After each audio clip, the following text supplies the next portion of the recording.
Cet épisode est une présentation de Chef Maison.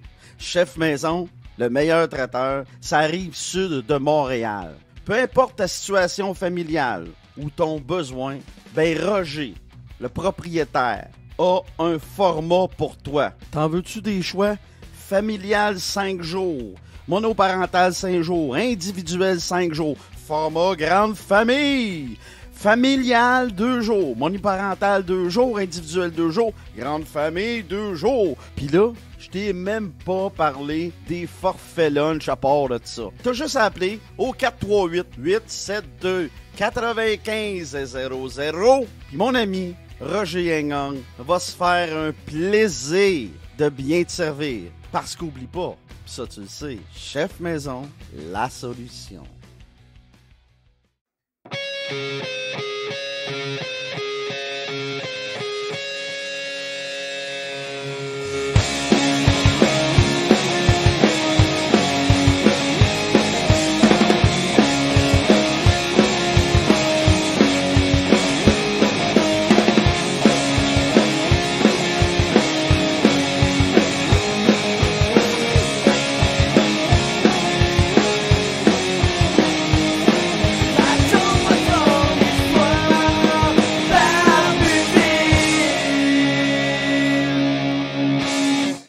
Hey, t'es là, toi! Bienvenue dans la Jasette du Barbu, épisode 403. Puis là, on va avoir un meilleur son parce que aujourd'hui, pour la Jasette, je suis dans le studio. Effectivement, je suis dans le studio du Barbu. Excuse-moi, je fais mon clown, là, je suis en train de remettre mon micro. Attends, je replace ça comme il faut. Bon, c'est parfait comme ça. Ouais, fait qu'on est de retour dans le studio. Ça s'annonce pour être une journée grise. Il fait autour de moins 1, 0 à l'extérieur de nos studios.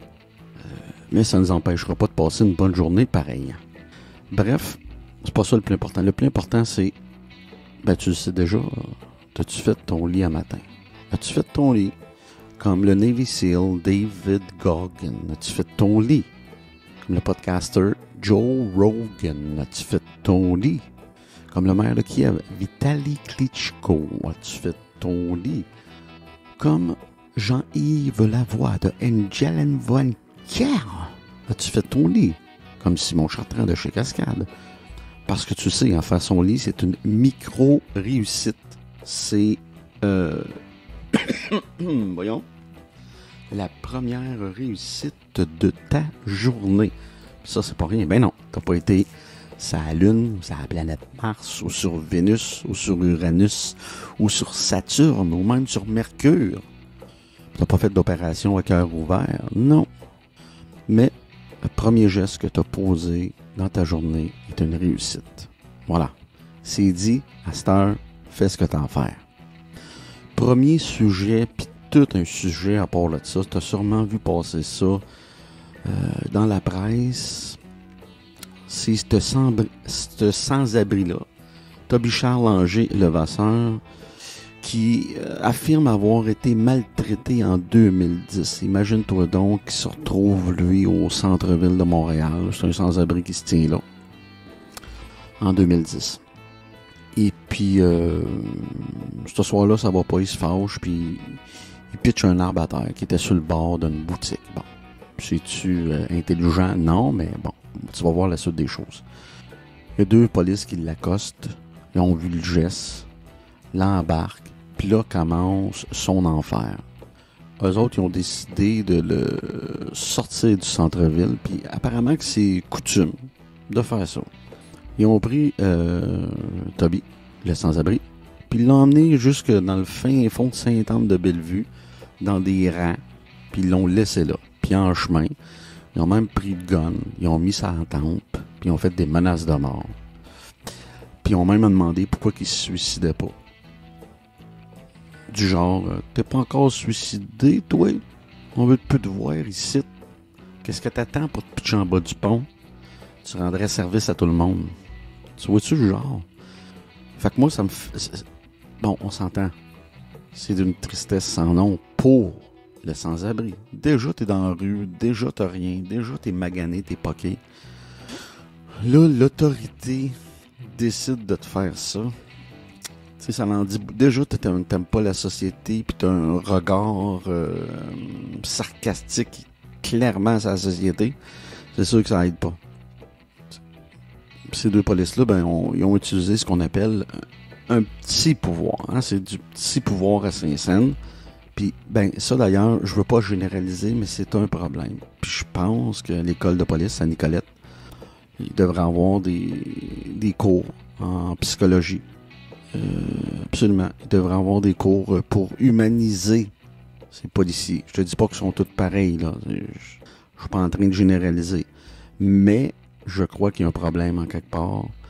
Puis l'autre chose, le métier de policier, c'est pas un métier facile. C'est clair. Parce que quand tu fais ce métier-là, tu t'annonces jamais de bonnes nouvelles, là. C'est jamais ça. On s'entend.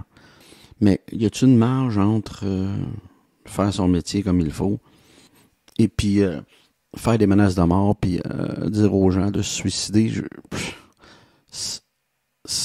Je lisais ça ce matin, puis j'étais un peu assommé. Puis on a même on a de l'audio aussi du 911.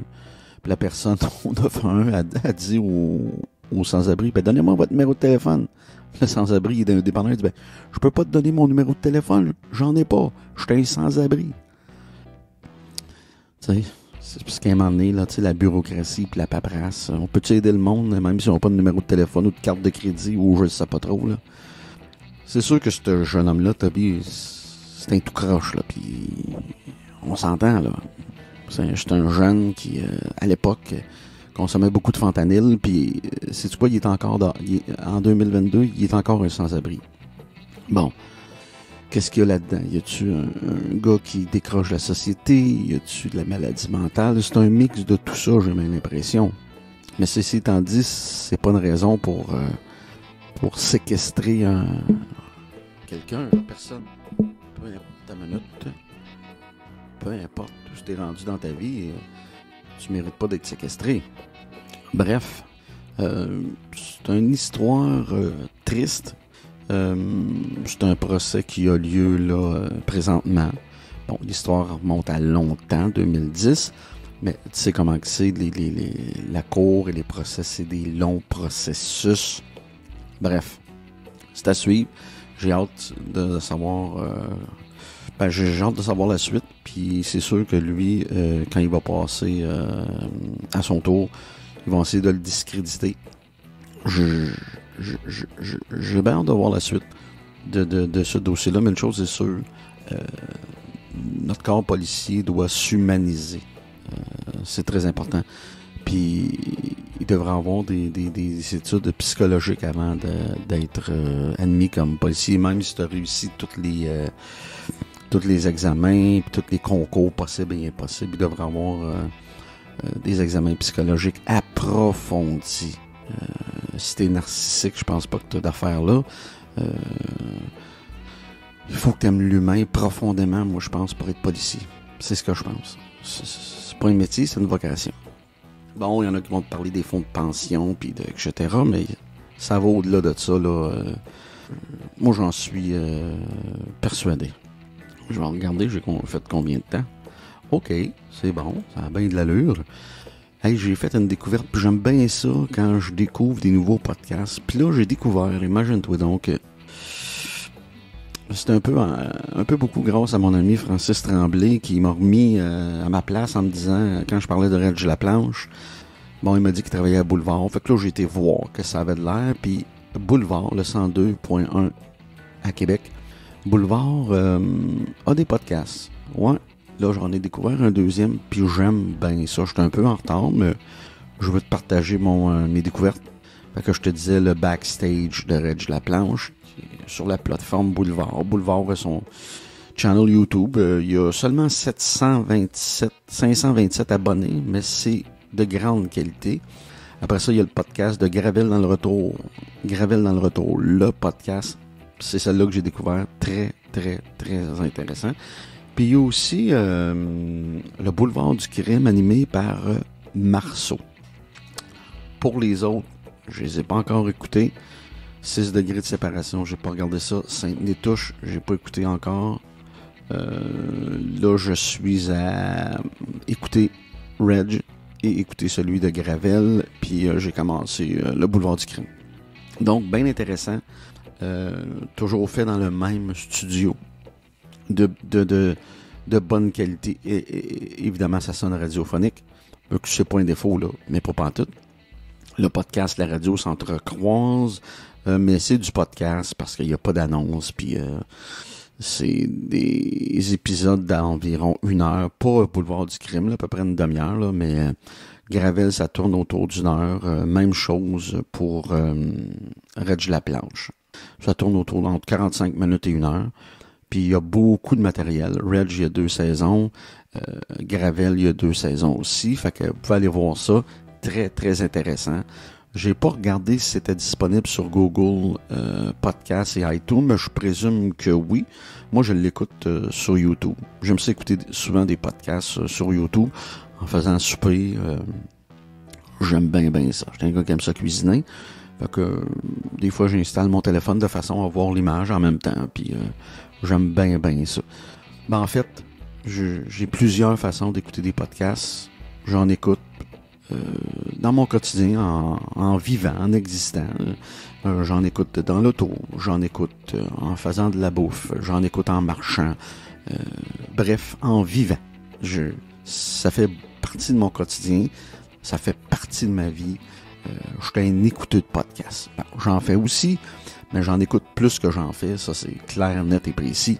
Fait qu'allez voir ça, Boulevard 102,1. Vous pouvez vous abonner sur YouTube.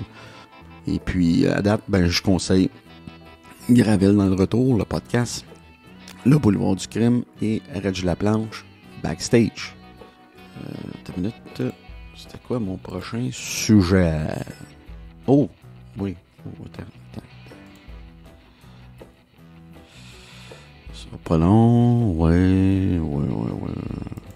Ouais, 1, 2. Ouais. Vas-y, un petit test en même temps.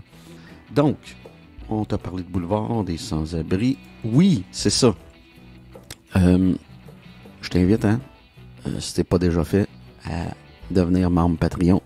Quand tu fais ça, tu supportes un créateur. C'est 100% local.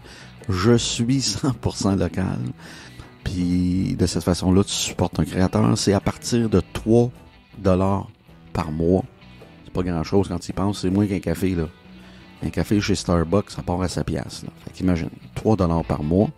Tu as d'autres forfaits là, à 7, 13 et 20.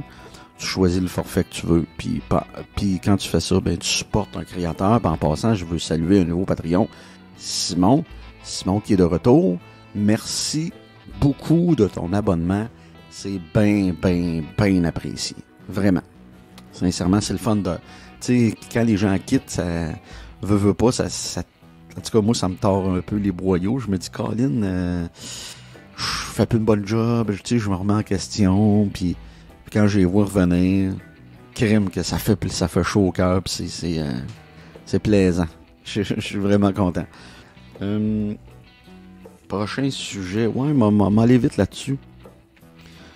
UFC 282, qui est pas le prochain, là, qui est dans 2 semaines, je crois, ou 3 semaines. Je veux revenir là-dessus parce que la demi-finale implique Paddy the Baddy Pimblett. Puis, je trouve ça important de le dire, il fait déjà la demi-finale. Je trouve qu'on pousse rapidement ces jeunes combattants prometteurs. Je peux citer Chimaev, mais là, regarde, lui, ça a bien été. Je regarde...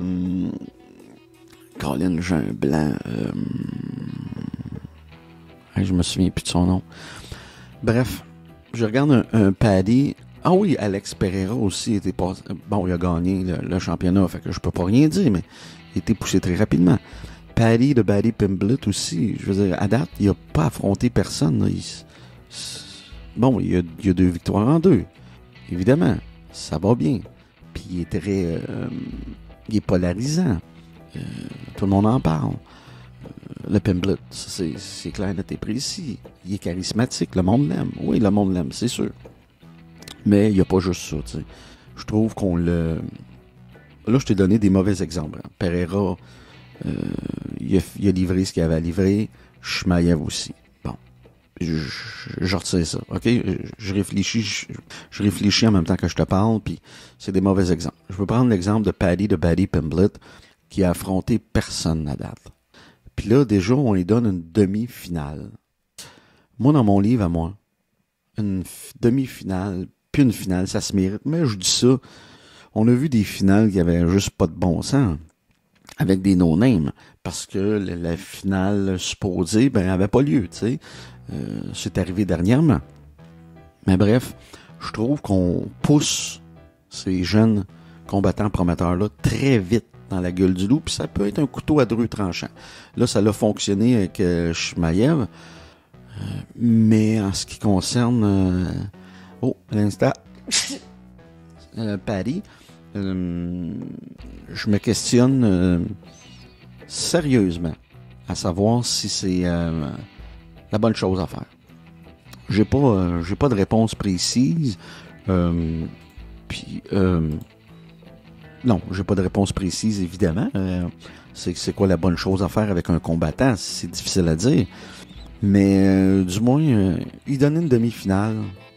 Je trouve ça gros. À moins que ça soit chez eux en Angleterre, là, je suis prêt à l'admettre. Mais sinon, on peut s'attendre? Parce qu'en Angleterre, je veux dire, il était Cage Rage. Il a fait son expérience là-bas. Il était très aimé là-bas. Ça, c'est comprenable. Bref, je pense les jeunes combattants du UFC, on les pousse par en avant un peu trop vite, à mon avis. Prochain sujet. Là, j'en ai 3 sujets, puis j'hésite à finir avec ça. Qu'est-ce que je pourrais bien te parler? Ça fait un bon podcast, hein, quand j'hésite comme ça, là.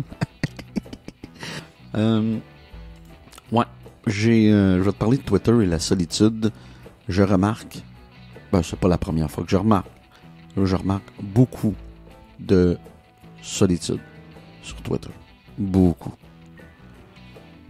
Tu sais, Twitter, c'est un réseau social qui va au-delà, en tout cas, je crois. Je dis ça, Facebook est pareil, là, à ce niveau-là. Les gens partagent énormément, se livrent beaucoup. Il y en a qui parlent de leur quotidien. Puis c'est bien correct, ça m'arrive de le faire. C'est sûr que moi, c'est surtout pour Barbutville que je le fais, évidemment, mais ça m'arrive de le faire aussi, tu sais. Il y a Instagram aussi.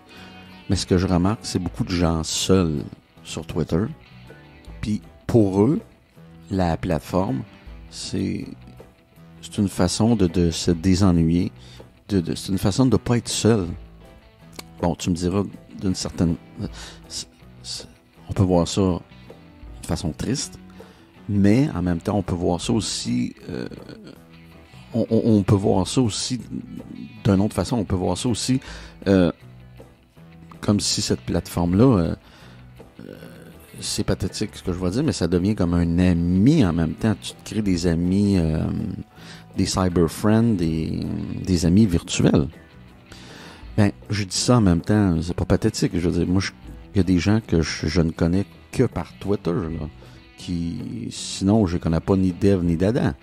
Et puis, j'ai l'impression que c'est des gens avec que je rencontrerais demain matin en personne.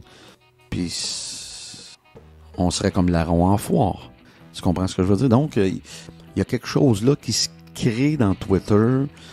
Je peux pas parler pour les autres réseaux parce que ça fait pas ça pour moi. Peut-être que Facebook peut j'ai l'impression que oui, mais c'est plus pour les amis puis l'entourage. Mais Twitter fait ça. Tu rencontres des gens et puis Twitter fait ça. Puis c'est intéressant dans ce sens-là. Pourquoi ça fait ça? Parce que c'est un réseau où tu peux t'exprimer. J'ai l'impression. Puis il y a beaucoup de gens. C'est difficile à mettre des mots sur ce que c'est Twitter.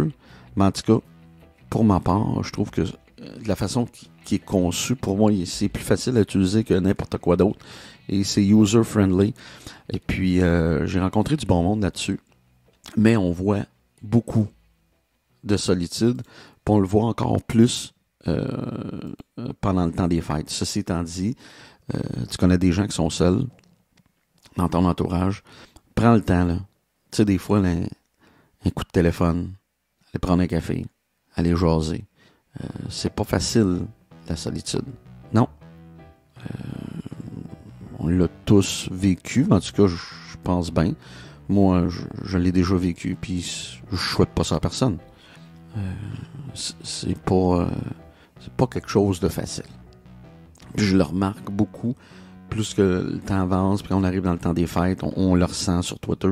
Il y a beaucoup d'amertume. Ça, c'est une chose, par exemple. Hein, les réseaux sociaux, il y a beaucoup de frustrés. Faut des fois faire la part des choses. C'est pas toujours évident. Hey, sur ce, je sais pas si j'ai réussi à bien m'exprimer un matin. J'ai l'impression que j'étais comme sur une patte. C'est pas mon meilleur épisode. Mais bref, c'était la jasette du Barbu 403. Puis, ben, on se rejoint au Racabessic pour la 404.